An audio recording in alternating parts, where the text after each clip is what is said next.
Hello बच्चों, चलिए प्रश्न को पढ़ते हैं और समझते हैं। बच्चों आलेखित कीजिए x+4y और बड़ा है बच्चों 8 से। तो हमारे पास बच्चों एक असमीका दी हुई है और हमें इसको आलेखित करना है। ठीक है बच्चों, तो देखिए प्रश्न को हल करते हैं। बच्चों प्रश्न को हल करने से पहले प्रश्न के लिए बच्चों हम मुख्य अवधारणा देख लेते हैं। बच्चों प्रश्न की अवधारणा मुख्य अवधारणा में बच्चों हम असमीकाओं को आलेखित कैसे किया जाता है उसके कुछ बिंदु लिखेंगे। बच्चों देखो, जब भी हम असमीका को आलेखित करते हैं बच्चों, तो सर्वप्रथम हम असमीका को समीकरण में बदल लेते हैं। तो जो असमीका दी हुई है बच्चों, आपको असमीका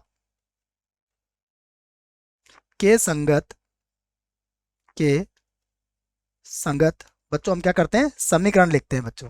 तो असमीका के संगत समीकरण लिखिए। ठीक है बच्चों, तो सबसे पहले जो भी असमीका दी जाएगी उसके संगत हम समीकरण लिखेंगे बच्चों। ठीक है, और दूसरी बात बच्चों, जो भी समीकरण मिलेगी समीकरण पर दो बिंदु ले लेंगे बच्चों। समीकरण पर कोई दो बिंदु दो बिंदु ज्ञात कीजिए बच्चों। ठीक है, ज्ञात कीजिए। तो ये दो बातें हैं बच्चों, और भी हैं लेकिन आप इतनी बातें आपको याद रखना पड़ेगी कि असमीका जो होगी बच्चों उसके संगत सबसे पहले हम समीकरण लिखेंगे और समीकरण पर दो बिंदु ज्ञात कर लेंगे बच्चों। ठीक है ना, उसके बाद बच्चों आगे जो बात होगी बच्चों वो भी आपको धीरे धीरे समझ में आ जाएगी। देखो, तो सबसे पहले बच्चों देखो, हमें जो दी गई असमीका है हम उस असमीका को लिख लेते हैं बच्चों। देखो असमीका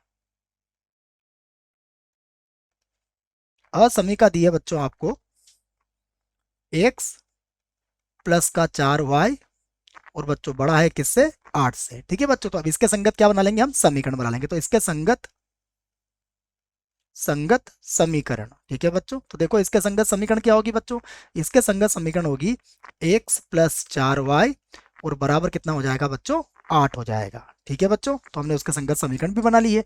अब बच्चों हम क्या करेंगे, समीकरण पर बिंदु ले लेंगे। देखो, तो समीकरण समीकरण पर बिंदु। ठीक है बच्चों, समीकरण पर कोई दो बिंदु हम ज्ञात कर सकते हैं बच्चों।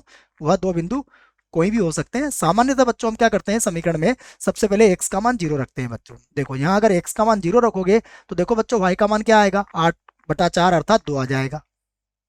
ठीक है बच्चों, तथा दूसरा बिंदु कैसे प्राप्त करेंगे बच्चों, y का मान 0 रख लेंगे। देखो बच्चों, अगर y का मान 0 रखेंगे तो x का मान क्या मिलेगा बच्चों, x का मान हमें मिल जाएगा बच्चों 8। तो हमने ये दो बिंदु समीकरण पर प्राप्त कर लिए हैं बच्चों, जिसकी सहायता से हम इसको आलेखित कर सकते हैं। ठीक है बच्चों, तो देखो अब 0,2 और 8,0 की सहायता से बच्चों हम इसको आलेखित करेंगे। ठीक है, तो देखो बच्चों इसका आलेख बनाते हैं हम। तो यहाँ पर ये बच्चों हमारे पास वाई एक्स हो गया और ये हमारे पास बच्चों हो जाएगा एक्स अक्स। ठीक है बच्चों, तो एक तो एक्स अक्स हो गया और एक हो गया हमारे पास वाई अक्स। ठीक है बच्चों, अब देखो जब बिंदु अंकित करेंगे बच्चों तो बिंदु हमारे पास क्या है, सर्वप्रथम 0,2 है और उसके बाद 8,0 है बच्चों। ठीक है ना, तो यहाँ पर दो दो का अंतर ले लेंगे बच्चों हम, 2 4 6 8। ठीक है बच्चों, यहाँ भी हो जाएगा 2 4 6 और 8। देखो बच्चों, पहला बिंदु क्या है हमारे पास, 0,2। तो मैं यहाँ पर 0,2 लिख देता हूँ। देखो, तो ये बिंदु होगा मेरे पास 0,2। ठीक है बच्चों, और अगला बिंदु क्या है मेरे पास, अगला बिंदु है मेरे पास 8 और कॉमा 0। ठीक है, तो देखो बच्चों इन दोनों बिंदुओं को मिलाती हुई हम एक रेखा खींचेंगे। अब ध्यान रखना बच्चों कि रेखा जो होगी वो गहरी काली होगी या फिर बच्चों डॉट में होगी। ये देखो बच्चों, यहाँ पर अगर बराबर का चिन्ह होता बच्चों तो रेखा हम गहरी काली खींचते हैं, तो अर्थात यहाँ पर हमें बराबर का चिन्ह नहीं है बच्चों, तो इस रेखा को हम केवल डॉट में खींचेंगे बच्चों। ठीक है, तो देखो ये रेखा कुछ इस प्रकार से खींची जाएगी बच्चों। ठीक है, यह मैंने एक रेखा खींच ली है। यहाँ पर बच्चों ये डॉट में क्यों खींची जा रही है, क्योंकि इस रेखा में जो असमीका का चिन्ह है बच्चों उसमें बराबर का चिन्ह नहीं है। ठीक है बच्चों, तो ये हमारे पास ये असमीका की रेखा आ गई बच्चों। ठीक है, हम इसको लिख सकते हैं बच्चों, क्या थी हमारे पास ये, यह थी बच्चों x+4y बड़ा है 8 से। ठीक है, तो इसको मैं लिख सकता हूँ कि ये इसका नाम था x+4y और बड़ा है किससे बच्चों, 8 से। ठीक है, अब बच्चों हम क्या करेंगे, असमीका को मूल बिंदु से संतुष्ट करवाएंगे। ठीक है बच्चों, क्योंकि देखो मूल बिंदु बच्चों अगर संतुष्ट करेगा तो इसका उत्तर मूल बिंदु की तरफ आएगा, अन्यथा उसके विपरीत ओर आ जाएगा। ठीक है बच्चों, तो देखो अब हम इसको क्या करते हैं, मूल बिंदु से संतुष्ट कराते हैं बच्चों। ठीक है, तो लिख देते हैं मूल बिंदु। ठीक है बच्चों, मूल बिंदु क्या होता है बच्चों मूल बिंदु होता है 0 0 पर।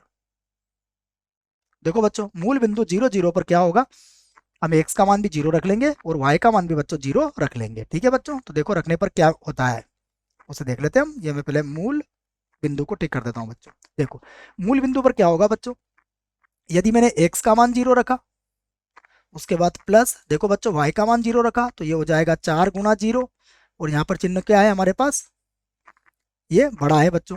ठीक है, अब देखो बच्चों 0 प्लस 0 तो ये 0 हो जाएगा, तो 0 बड़ा है 8 से। देखो बच्चों ये कथन सत्य है या असत्य है, तो हम कहेंगे ये कथन क्या है हमारा, असत्य है बच्चों, यह असत्य है।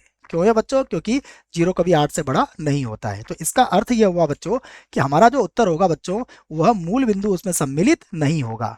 तो हमारा उत्तर मूल बिंदु के विपरीत ओर आ जाएगा बच्चों।